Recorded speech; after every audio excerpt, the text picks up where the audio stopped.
Hi, everybody. My name is John DePietro. And I'm Bob Zagami with the Camper Report Show.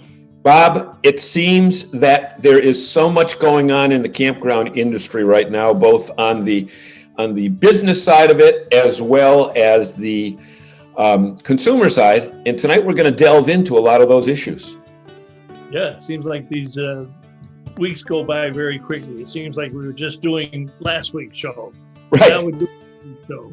Yeah. Now we're doing next week's show, exactly. So tonight I'm going to be talking with a very, very interesting character. And I say that because characters are probably the best way to describe him. His name is Traveling Robert, and he's got over 175,000 YouTube fans and has almost 1,000 videos up on YouTube, and is a very, very interesting guy. I think our audience is going to really love Traveling Robert. How about yourself? So I'm not the only Traveling Robert out there? I guess not. Disappointed. I've got a great interview with John Whipple, who's the founder and CEO of a company called Sunnyside OffRoad.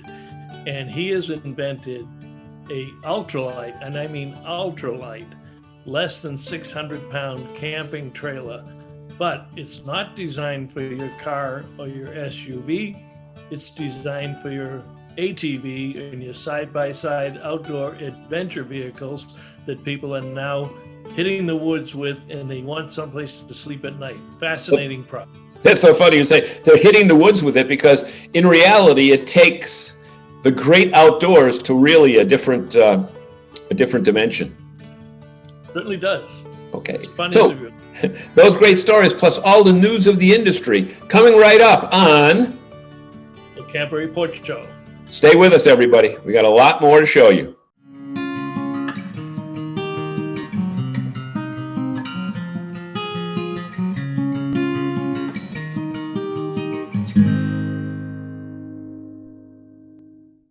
Hey, everybody. Welcome back to the news segment of the Camper Report Show. My name is John DePietro. I'm here with Bob Zagami. And Bob, one of the interesting aspects of the RV life is the fact that so many of the RV shows that we used to go to in the winter and spring have been canceled as far as in-person appearances are concerned. But one campground group is having their event live. But the interesting twist is that it's the Mid-Atlantic Campground Owners Association, Maryland and Virginia and those type places. But they're having their convention live in Florida. What do you think of that? I saw that, and it was intriguing. In fact, I actually made a couple of calls on it, and they wanted to go to Florida because the state has done so well in managing the pandemic. They didn't close down the state. They got some of the lowest death rates. They've just done a very good job to keep the state open, to keep businesses open, to keep their hotel industry, their restaurants open. It's just a fantastic success story that's not being talked about enough. And the number of people, and it's not just the businesses looking for someplace to have an event, it's the number of people who are flocking to Florida from New York and California. They just don't want to go there for shows anymore. They're moving there by the thousands every day. So they've actually made it very comfortable along with CDC guidelines, but for businesses and organizations to go back to live in-person events. Well, the interesting aspect of this is that it's an association in a certain area that is taking their in-person meeting, and bringing it to another area. I don't know if I've seen that before on a regional basis. Now, certainly national conventions, are changing their locations every year, but this will be very interesting to see what the registration numbers look like. Now, one interesting thing that the organizers said is that they're still having the temperature checks every day, and they're still having other distancing events. But interestingly, they're having a wristband policy that if you wear a red wristband, means you're not comfortable being around people. I don't know why you'd go. If you wear another color, you say, you can come closer. And if you have a green wristband, then you're not concerned at all. What do you think of that? Well, that's an interesting twist. But going back to your association point, it's unfortunate that the states in the region that they represent, between all of them, have not been able to come up with a situation that makes it accommodating for associations that want to do business in their own backyard. The only reason they go on there is the states are locked down too tightly on all of their restrictions, not just events. And we've got to start opening up the country and letting these people do their business. And so they said, well, if you're not going to allow us to do it, we're just going to go to Florida. Yeah, and you know what? The members all seem to think that they wanted that in-person opportunity to mingle and network because, campground owners have so much in common that there's really, not that much of well, there is a variation in them, but, they all have the same thing about registration, about cost, about building new facilities and that type of thing. One interesting aspect that I read about, and I thought this was really interesting, is that the organizers said that they picked a facility that has a conference area where the windows are floor to ceiling so that they can look out to the outdoors. Now, as someone who probably has ADD or ADHD or whatever, poor concentration capabilities, my guess is that that's a perfect way to take your mind off the speaker and, think about what you're missing inside while you're looking at it outside.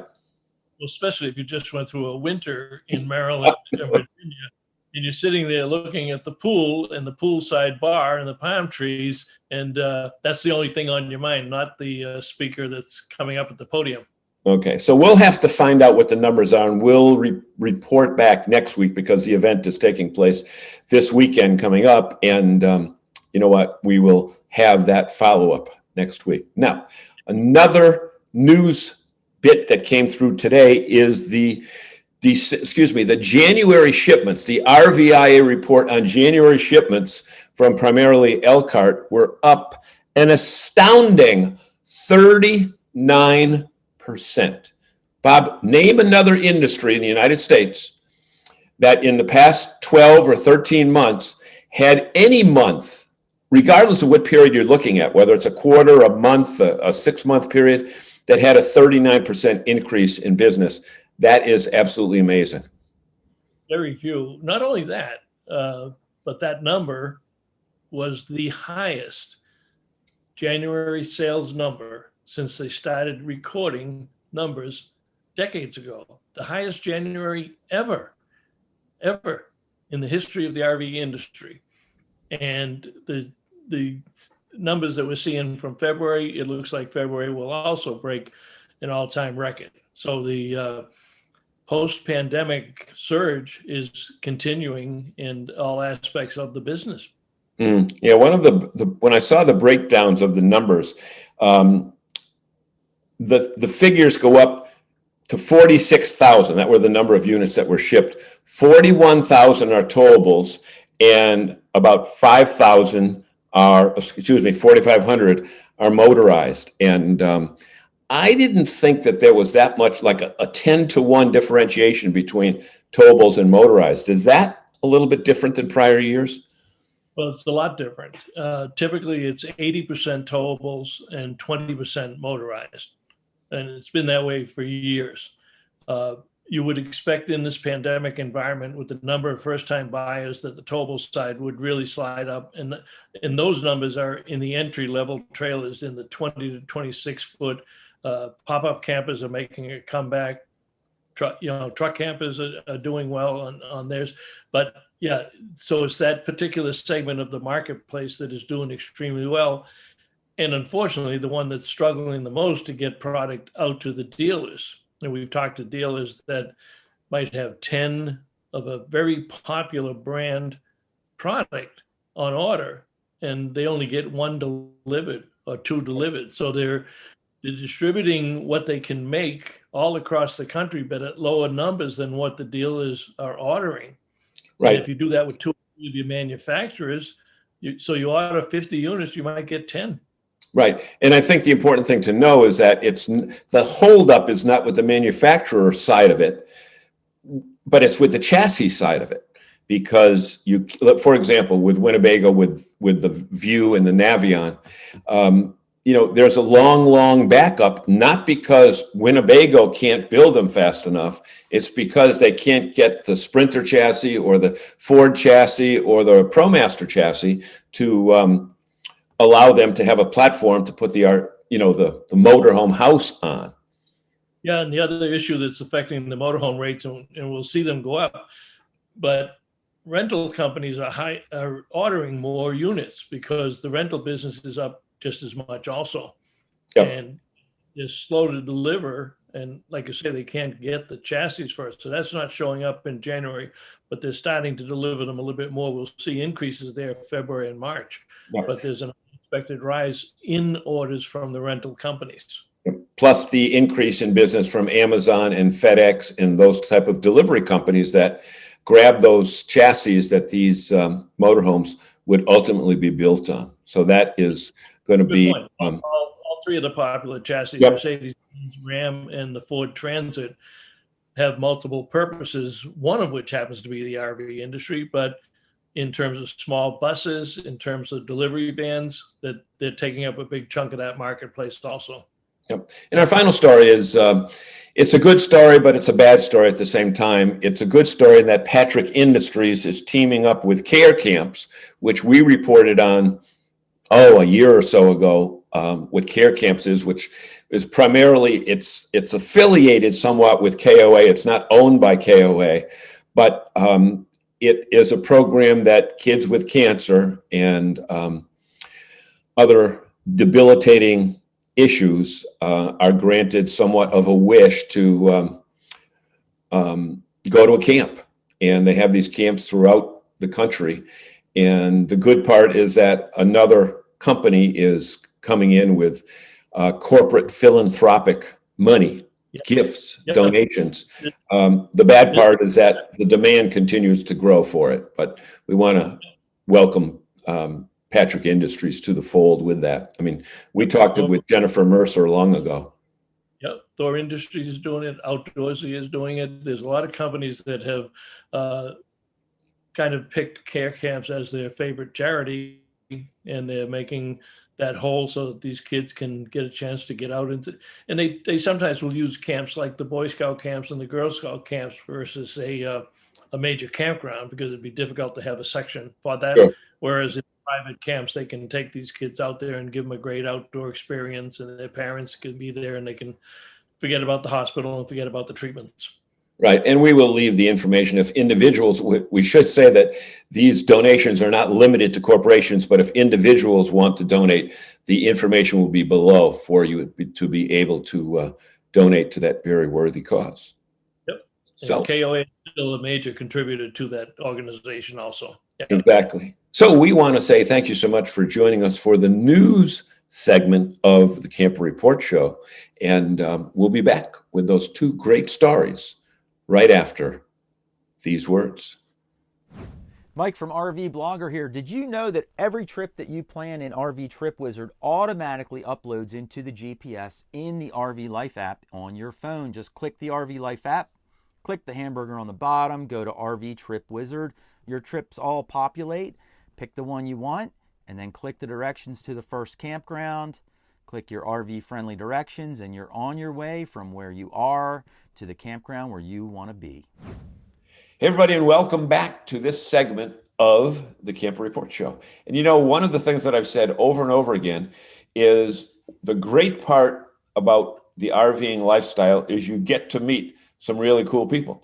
And one of the people that actually I haven't met yet, but it seems like I've met because he's got 174,000 followers on YouTube, is our friend Traveling Robert. And Robert, I want to welcome you to the Camper Report Show. Thank you, John. Thank you so much for having me. So you're all over the place. When I see you, I see someday you're in California, someday you're in Quartzsite, some days you're in Florida, some days you're traveling up to the center of the U.S. Tell us a little bit about your background and how you started RVing. Well, we started RVing about 5 years ago, and the idea came actually from my brother-in-law. He rented an RV to visit the family in Atlanta. We were down in Miami, and I kind of like the idea. It felt like a very comfortable way to travel. You have your own bathroom, your own kitchen if you want to prepare some food along the way, and that's how we started. And then we did a trip. That iconic trip out in the actually where I am right now, kind of, which is the Four Corners. Utah, Arizona, New Mexico, and Colorado. And after we made that 10-day trip on a rental RV, a month later. We bought a travel trailer, a Winnebago Micro Mini, something small that was easy to tow, and the rest is history. I mean, it's been 6 years actually, almost. Well, I mean, it's interesting because your videos are very different than others. I mean, they're travel videos, but you've got your own theme song, you've got your own open, you've got what do you call GoPro cameras about everywhere you look. And when I look at your videos, I say, man, I would not want to do that editing that you have to do to make those videos come out. Tell us your background as far as, did you have any experience in video or photography? Yes, actually, and by the way, my internet is very slow, so if you get a glitch, I kind of guessed what you were asking there. But yes, all my life, all I wanted to do is do cinematography, and ever since I was like probably in high school, and I went to college for TV production. Never actually worked in the industry. It's a whole different story, but it was always a hobby of mine, and I learned a lot by watching other people do it. And when I actually this YouTube channel has been like 10 years old. At the beginning it was just general travel, our vacations here and there. We were on a couple of cruises, that kind of thing, but it really it started, those both things merged. Our passion for RVing, my passion for cinematography, and I've been a musician almost since the early 90s, a professional musician. So I decided, not to run into any copyright issues. Let's just make, my own music, might as well, right? And I started doing some tunes, and as I became more serious about making the videos and the travel stories, the music started getting more elaborate. Eventually, I made my theme song, riding in my RV, which I actually came up with in the shower. One day I was right after that trip that we rented the RV and we went to Utah and Arizona and all that. And I'm like, I rushed out of the bathroom, turned on my phone, the recorder on the phone, and I recorded it. I'm riding in my RV, wherever I want to be, 'cause I'm free in my RV. Well, they say that when you're in hot water, it releases the endorphins in your brain and your creativity. Because I wrote a book a few years ago, and the title of the book was called "You Don't Have to Be Perfect to Be Great." I thought of it in the shower. So we do have something in common. Now, another aspect of your videos, which set you apart from so many other people on YouTube, is that your videos many times are over an hour long, where so many people have 3 to 5 to 10-minute videos. How did you get into that format? And what do you find as far as how long people are listening and viewing? Actually, most of those longer videos are actually, and this is the little secret, are compilations of shorter videos. Like for example, I have a 4-hour long video, The Great American Road Trip. It's actually 5 videos that were originally 25-minute videos that I decided to make into a long form, and people seem to like those videos a lot. And it tells the whole story, so it's good. And if you a lot of my viewers are also watching on a large screen TV, because you get the all the analytics. And when you watch it on a large screen TV, sometimes the longer form content it's better.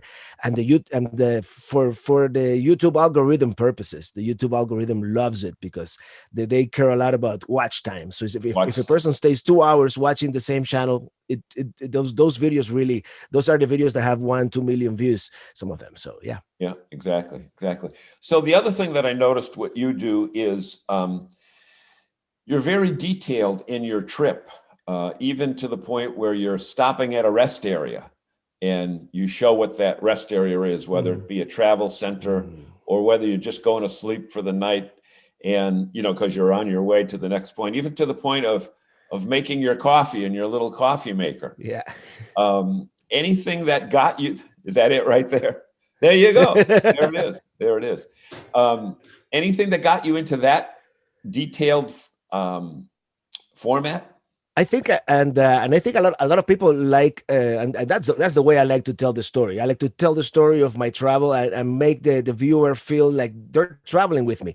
So they get to experience what it is. When you stop at the rest area, you make coffee. You can make yourself a meal at the rest area. I've taken showers at the rest area, that kind of thing, and it's I don't know. I like doing. I like going chronologically like that, and in a sense, it is easier to edit too. That's right. I know you're going exactly in the format. The other thing that I've noticed is when you go to a location, you talk about people that you've met, like the quart size. Yes. This past year was really the first COVID-19 quart size, because it had already happened last year before the shutdown. Had you been in? You've been in prior years, I understand, right? Yes. How was the difference this year and previously? Well, when you are out there in the Bureau of Land Management land, it did feel a lot less crowded to begin with. The area where we stayed, it was kind of normal. But if you go to like where the RTR took place a couple of years ago, which is the Robert Tran Rendezvous, it's called the Scat and Wash. The Scat and Wash was empty, and then when you go to the RV show, was probably half. I mean, it's or less. It felt kind of sad actually, because it didn't have the amount of people or the amount of vendors or the amount of RVs. Although, to be honest, I really don't go for the RV show. I go to meet people, to make those connections like we've never met in person, you and I. But I go to meet those people that I have met online, meet them in person and develop those relationships, those friendships. That's to me, that's what's most special about Quartzsites. But it was definitely less crowded this year. Okay, and I'm jumping back again. I'm all over the place here because I think of one thing, then I think of something else, Yeah, etc. me too, no worry. People, I'm sure, want to know how you get the time to do this traveling with these lengthy trips.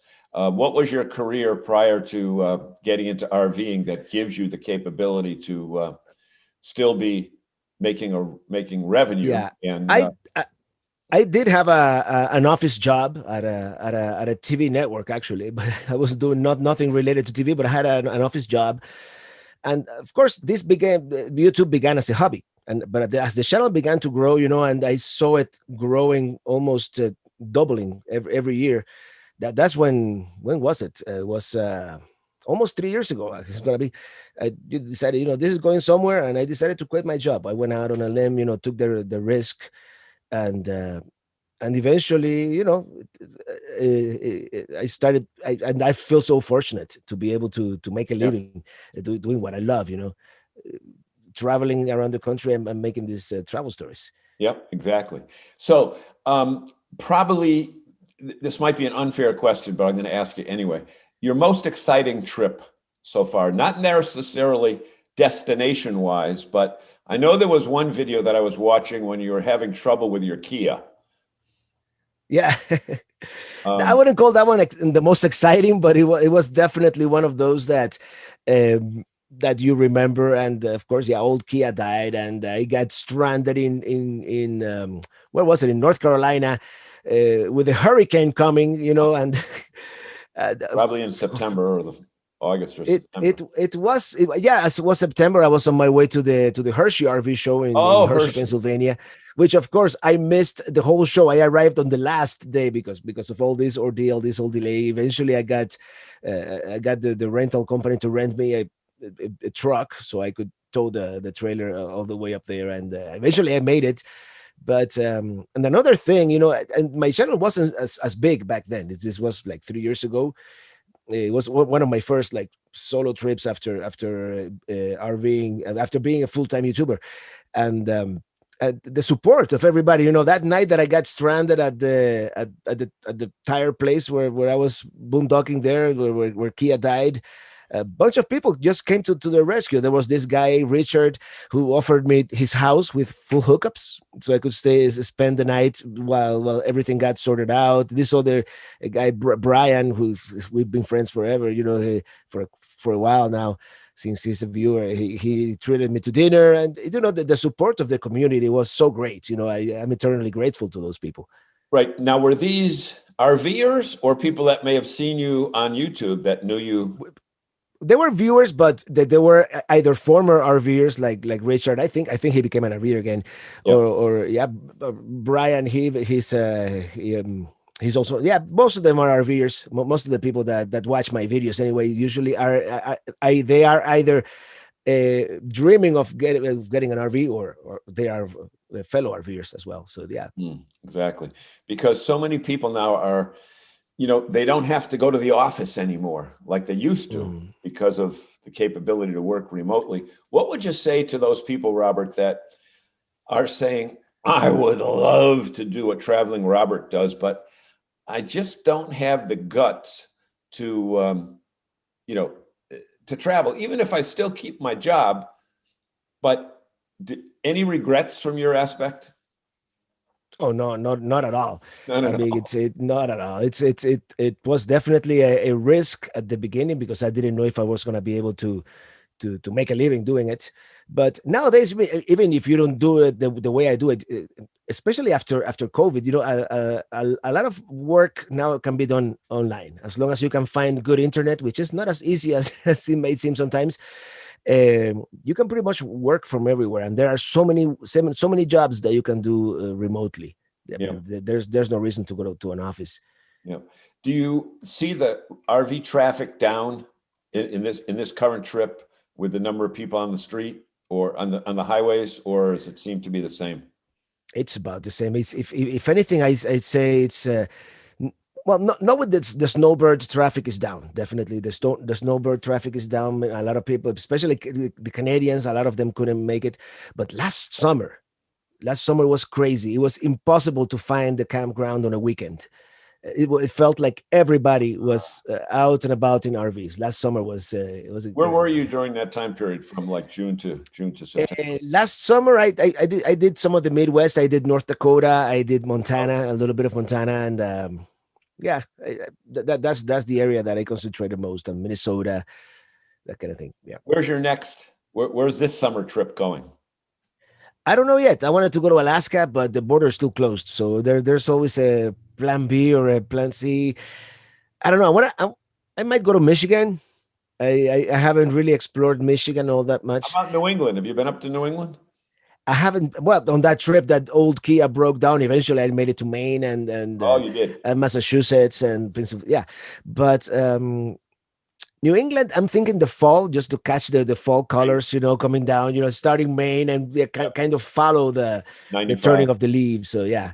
Now, are you and just a couple more questions? Are you a interstate highway guy or are you a side roads, back roads guy? I'm usually. I'm kind of embarrassed to say this, but since I'm usually kind of in a hurry, so I'm kind of an interstate guy in that sense. But here in Arizona, actually I'm changing. I'm starting to do more of the blue highways, and here in Arizona, I've done that just because I haven't been in that much of a hurry. But yeah.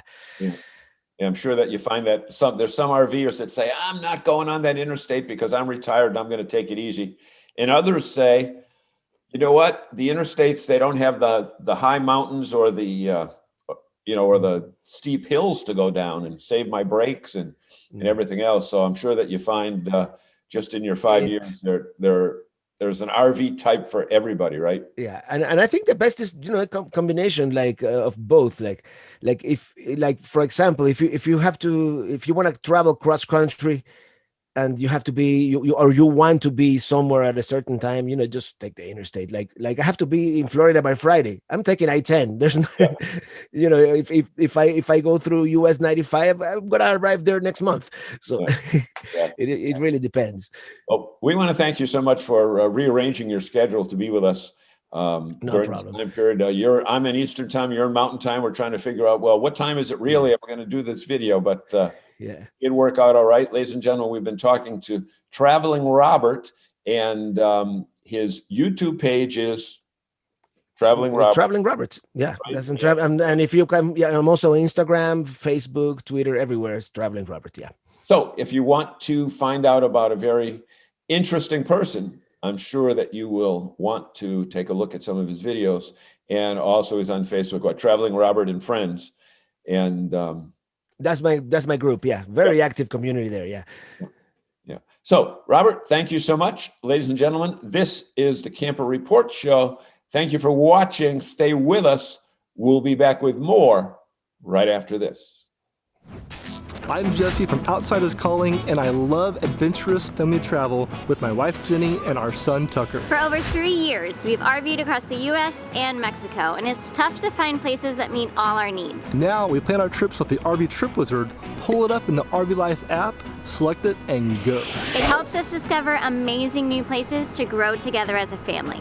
RV Trip Wizard with the RV Life app is an awesome trip planning combination. You can get both for one low annual price. Check out rvlife.com to learn more.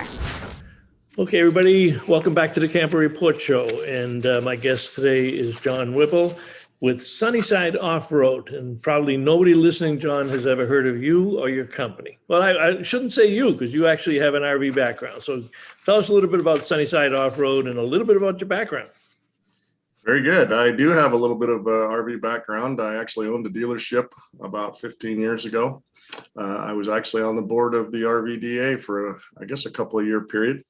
Stepped out of the RV world, went back into my executive roles in the gaming business, and I was able to escape that a couple of years ago. And now I'm back in the RV world. I founded a company called Sunnyside OffRoad with a very unique product.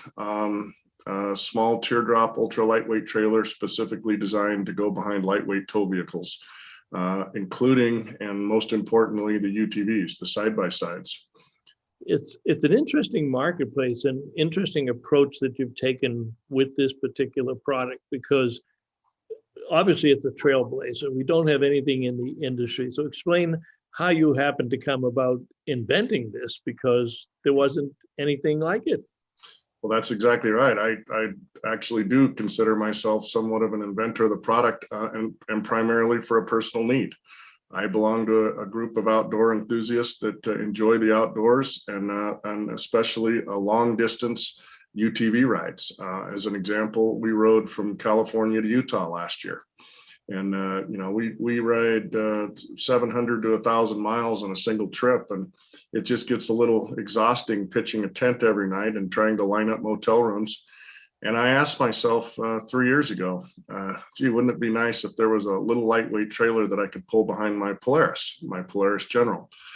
And the fact is, there was nothing available. And the keys to the product are the weight and the suspension. If we didn't have either one of those, I don't think it would be marketable and accepted by the UTV riders. From a design standpoint, you actually incorporated features that almost assure a success factor for this vehicle in terms of the suspension and the hitches. So you just didn't say, I think I'll invent the new teardrop, or I'll invent the new camping trailer. You've actually developed an entire system that integrates with the side-by-sides. Well, that's right. It took us a long time through trial and error and engineering and fabricating to get the suspension just right. And in the meantime, what I did was literally in the middle of the night, asked myself how I could take the stability of a side-by-side and transfer it back to the trailer. So the trailer would ride as smooth as the side-by-side does at higher speeds. I asked myself, if this trailer forces me to drive 10 miles an hour on my UTV rides, that's a deal killer. And so I wanted to be able to ride 45 and 50 miles an hour down pretty rugged roads. And so we just continued at it. And through that process, I was able to invent a hitching system that's yet to be named. We did file a patent on it about 9 months ago. They say hopefully within another 9 months it'll issue. but it's a hitching system that allows shock absorption at the hitch. Pretty unique product. Glad to share a lot about that when in due course, I guess. But in the meantime, our suspension kept getting better. And I don't want to say that I've obsoleted my hitching invention, but I will say that the trailer performs beautifully even without the hitching system because of how we've designed the hitch. I'm sorry, how we've designed the suspension. So for those people watching who may be outdoor enthusiasts, because we're an RV show, explain an ATV, explain a side-by-side, because they've probably seen them, but they probably don't realize the size of the outdoor audience. Because we often talk about 10 million RVs on the road, we sell 500,000 RVs a year, but there's 50 million people that go out in tents and into the great outdoors. So explain your marketing philosophy and what these vehicles, the ATV, the UTV, the side-by-side, what are they? Well, very good. I think the introduction to the answer is if you find yourself up in the mountains recreating these days, it's very rare that you see trucks and Jeeps anymore. If you're on your hunts and up on the top of the mountains, it's a side-by-side and UTV world. Polaris, Can-Am, Kawasaki, Honda, these guys are on fire with selling off-road vehicles to the outdoor enthusiasts. And it just dawned on me that, yes, there's a lot of trailers out there and even off-road and overlander trailers that are designed for trucks and Jeeps, but nobody had really focused on the UTV arena. And after all, I was a UTV side-by-side guy. And these machines are amazing. The suspension is the key. These machines, you can go down extremely rough roads, extremely tough terrain, and have a superior ride. And so I knew my trailer had to do the same thing if it was going to be towed by a lightweight vehicle. The side-by-sides are typically 1,600, 1,700 pounds. And so their tow capacity is pretty light. So we had to get to light as well. What does the U in the UTV stand for? Let's see, ATV and UTV.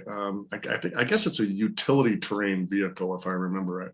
That would make sense. Yeah, that would make sense. And they're highly popular, and they're not inexpensive either. Amazing. These side-by-sides are in their 50s and $60,000 now. 10, 15 years ago, they were 10. But the technology has just become amazing. $50,000 to $60,000 to ride around on the outside. That's pretty good. Yeah. So from a construction standpoint, from a marketing standpoint, this trailer actually comes in at less than 600 pounds. That is correct. And less than $10,000. So you're certainly within the realm of the marketplace itself. And you're a relatively new company, so this isn't a high production operation right now.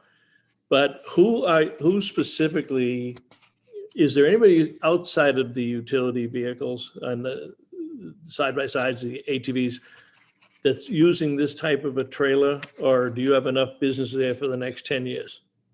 Well, interestingly enough, probably north of 60% of our customers right now are Jeep customers because they're hearing about us first because of the cyclical nature of where we are. The company was kicked off in August. Our production kicked up in October and November, and October and November and December are when the UTV guys slow down because in the northern states it's not warm enough. But the Jeep guys are still out there. So we've actually sold a lot of trailers to the Jeep folks. We do a little customization for them, but for the most part, it's an off-the-shelf product. But right now, literally last week is when we started to see a huge uptick in our UTV trailer sales. That's interesting. So in that particular marketplace, and the driver for you in inventing this was, you had a great line on your website, because most of these people, when they are in the woods, are tenting. It's right now, it's the easiest way for them to do it. But you said the first night was no problem. Second night was not so much fun. And the third night, this is getting old. And the fourth night, this stinks. So that's your messaging for the product, right?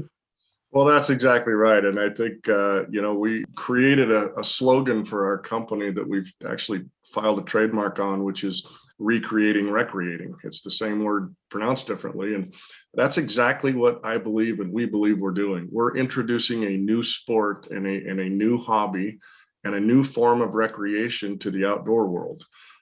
Quite frankly, our biggest marketing challenge right now is explaining to the marketplace that this product exists, because as it stands today, the side-by-side guys, UTV guys, I don't think they wake up in the morning and say, gee, I wonder if there's a little lightweight, highly suspensioned trailer out there available. My job is to make sure that over time, everybody knows it's available. A few more minutes here. I have to ask you, where did you come up with the name? Well, two names, Sunnyside OffRoad and then Boonie Stomper. So the product is Boonie Stomper. The company is Sunnyside OffRoad. It's got something to do with your family, right? Well, it does. I'll start with Boonie Stomper. Boonie stomping is the term that we used back in high school when we'd skip class. I grew up in a small town in northeastern Nevada, and in the days of getting out of class, we'd always say, "Hey, let's go Boonie stomping." We'd go up in the hills and ride motorcycles and do whatever. So we always just nicknamed it Boonie stomping. And so as I got the product kicked off, it was a combination of a friend of mine and my sisters and I who just caught on to the name, and it brought up a lot of memories, and so it stuck. And so the Boonie Stomper was alive. As far as Sunnyside OffRoad, that has a little bit to do with my dad. My dad and I, my dad is right beside me on every single ride I go on. He's 83 years old, and he's still going on every single trip with me. We did an 800-mile trip last year, and that just shows you how smooth the product is. But my dad was born and raised on a ranch in central Nevada named the Sunnyside Ranch. And so as a tribute to him, I thought it would be kind of fun to name my company after the old ranch. Both of those are great stories. We didn't do Boonie stomping in the Boston area. I had no idea what the hell you were talking about, but to do that. So as we close up here, where do you see the future? We've met you early on in this development. Personally, I think it's a phenomenal product, and that whole outdoor space, when you look at the RV industry, things that we're doing with the Outdoor Recreation Roundtable, the passage last year of the Great American Outdoors Act, people are recreating outdoors much more. Potential is fantastic. Where do you see the company going? Well, I wouldn't have done this, and I wouldn't have devoted my career to this at my age, starting a company and going as all in as I am, if I didn't think there was just huge potential and huge upside. I consider myself somewhat of a pioneer, like the truck camper. I mean, if you wind your mind back over 100 years ago when the truck camper came out, the manufacturers of trucks were actually starting to tweak their designs to accommodate campers. And so what's to say that the manufacturers of the UTVs and side-by-sides don't pick up on the fact that it's time to further accessorize their offerings with a trailer option. So I see the industry hopefully trying to accommodate us and catching up with us. And so I'm excited about that. I said when we kicked this off, the barometer really wouldn't start to identify what we have until right now, spring, and the barometer is extremely high. We're having a lot of fun right now. We're ramping up, scaling up. I'm comfortable with. I've done it before in my career many times, and so I think that's right around the corner. Well, I think you've got a bright future with the company and the product, John. Thank you very much for joining us on the Camper Report Show, and we'll put all of the contact information, and we're going to take some of that video on the website and show that, and we'll throw a couple of pictures in there and tell people how they can get a hold of you if you've got any interest. So thank you very much for joining us today, and we look forward to the progress and development of the company. Bob, it's an honor to be on your show, and thank you very much, and happy trails out there, my friend. Thank you. Thank you.